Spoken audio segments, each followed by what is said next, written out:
Hey, what's up guys, this is Liam Hacker Tutorials doing a tutorial on how to get the best HD quality for YouTube from your capture device. This can be the Hapog HD PVR or the AVerMedia USB HD DVR. What you want to do, since both of these capture cards support Total Media Extreme, and you're going to obviously use Total Media Extreme, so open that and you can open your capture module.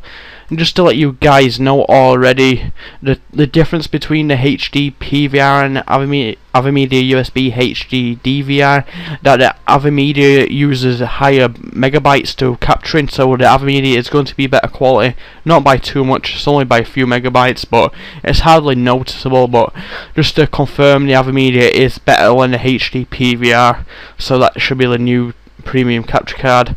So basically what you want to do is open Total Media Extreme. It's not going to look too much different. You just want to make sure your video is input is on YPPDR.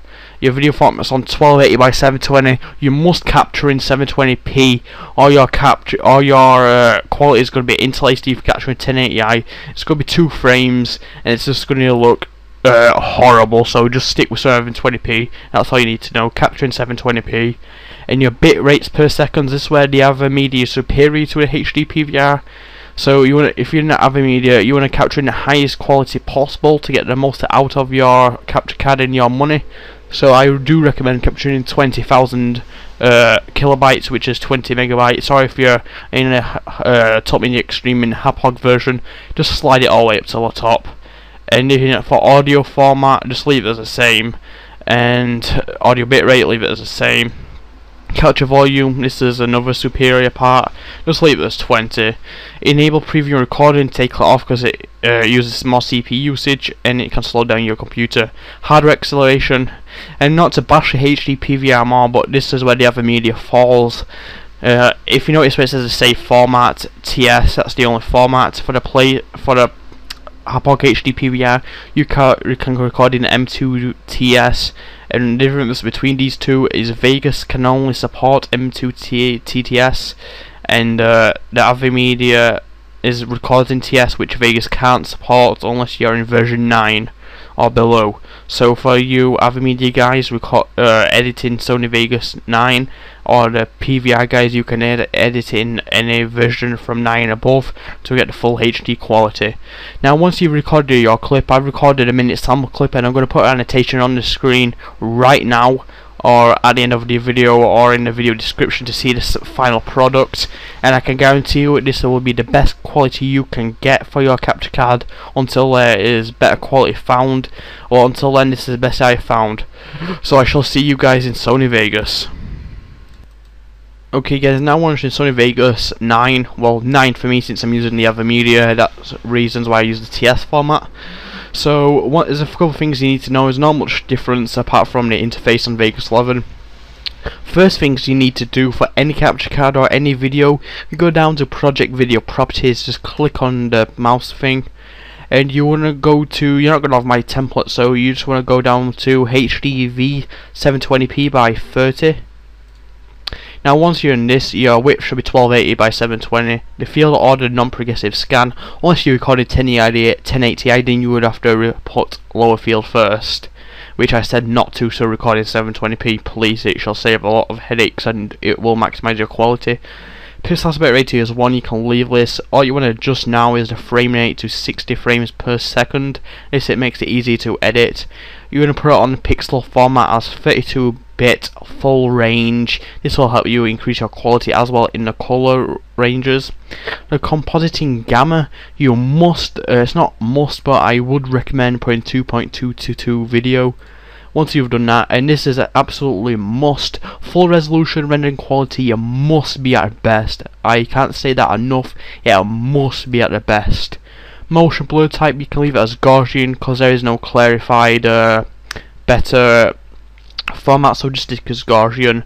The interlace method, if you recorded in 720p, you would put none, but if you did not listen to me and recorded in 1080i, you're going to put blend fields. Now once you've done that, you can name your template and save it as YouTube HD, and click save, which is the right button right here, and click start new project with all settings. Click apply, and your box may or may not change. It depends on your settings already. Now once you've done that, you're ready to import your clip you recorded with the settings that I recommended. As again, the HD PVR is not better than the other media, but the difference is barely noticeable. Yeah, but you can tiny bit difference. The other media is better if rendered properly.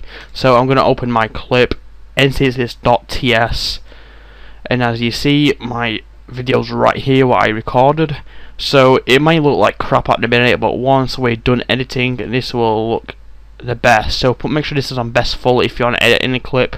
So once you've done your project properties and import your clip, this is a must as well. You must go to right click, properties, uncheck maintain aspect ratio if you're using a dazzle. I don't know why if you're in a color of a potato, but I recommend you must desample resample, because this disables all the ghosting blur when there's fast motion, and it does make your video look like crap if set to smart resample.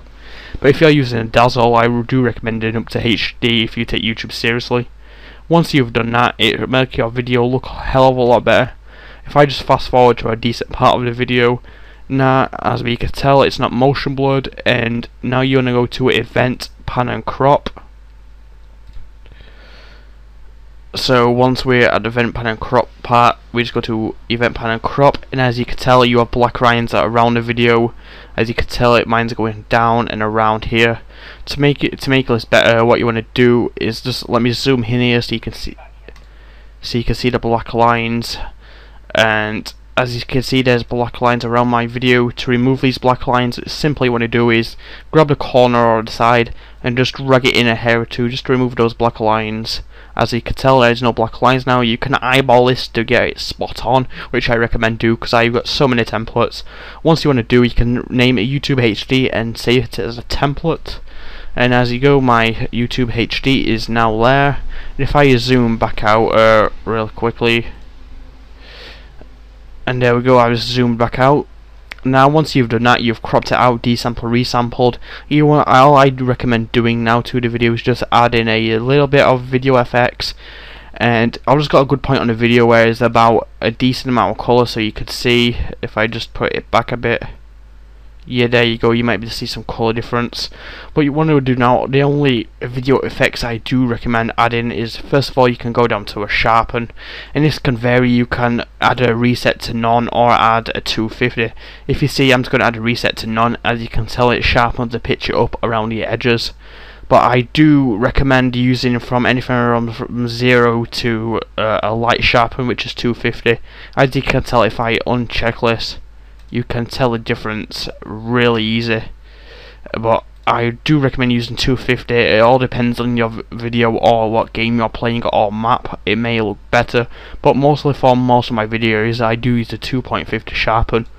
So once you've added your sharpen, the only color correction I recommend doing, because color corrections can cause video quality increasing or decreasing, all I recommend doing if you're just doing a simple commentary is just going to color corrector for 1, because you see there's 2 secondary.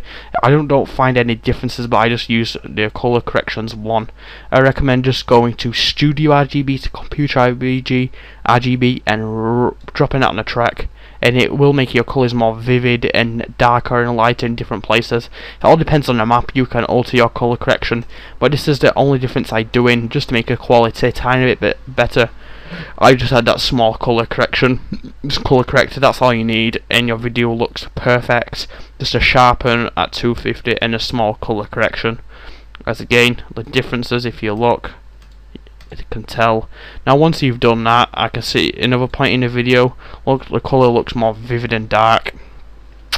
Now once you've done that, this will look better on YouTube when it's fully processed and uploaded. Just to let you guys know, before you do go to render, I recommend you have a big hard drive space, because this can cause a lot of hard drive removal, so it's worth sacrificing the space for extra quality. So if you go to render as, if you're like me, you've got tons of space, you can go ahead and just do what you want. You will monster through it.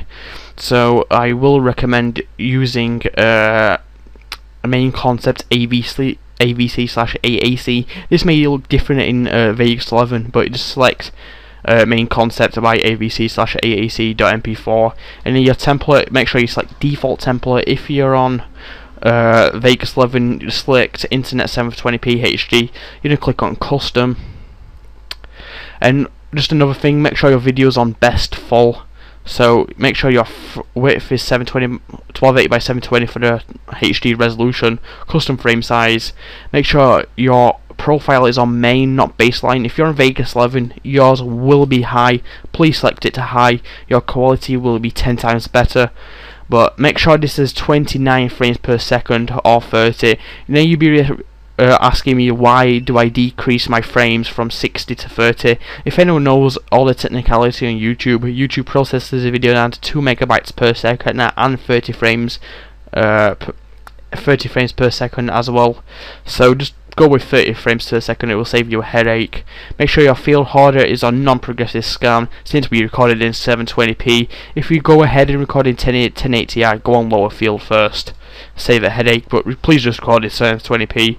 Pixel aspect ratio, just leave this as 1. Uncheck the blocking filter. Now this is another confusion. People don't know if you use consistent or variable. Since you're recording a consistent bitrate, I do recommend using a consistent bitrate, because consistent bitrate is a lot better than variable. In all technicality, yes, it is. And this is another confusion. People always go for 14 megabytes a second, but I recommend going for 10. If you recorded with a HD PVR at 13.5, which would be in Vegas 13,500,000, is 13.5 megabytes. 14 is going overkill. That means you're using a fifth or a half a megabyte higher than the actual video you recorded in a raw format, so it would be going overkill in what most people would use. So I would go with 10, but since I recorded with Rev Media at 20 and I don't want to go overkill and make my file even bigger, because YouTube compresses it down to 2 megabytes a second anyway, so just use 10 for some nice quality and not killing your hard drive too much. You can also use WMV, but the quality will not be as good. It will just mainly be for commentaries. These are montage render settings. Once you've done that, you can just go to audio. Make sure this is the same as mine, and go to audio and put it at 44,100 and just leave it right there. This is a must. Use project render settings as best. This is a must. Then you can save your template as, again, I'll save mine as YouTube HD. There you go, you can save that as a template since I've already done that. Just to show you, my settings are exactly the same as these on my template, YouTube HD. There you go, mine is exactly the same, so you'll be getting the quality at the end result on a annotated video, which I shall link you in the description to recommend the quality. Name your video and click save. Your video will take a long time to render depending on your PC specs, but this has been the tutorial on how to render. But until next time guys, this has been Hacker Tutorials, and I shall show you the final result in another video. But until then, peace out and hope you enjoyed the video.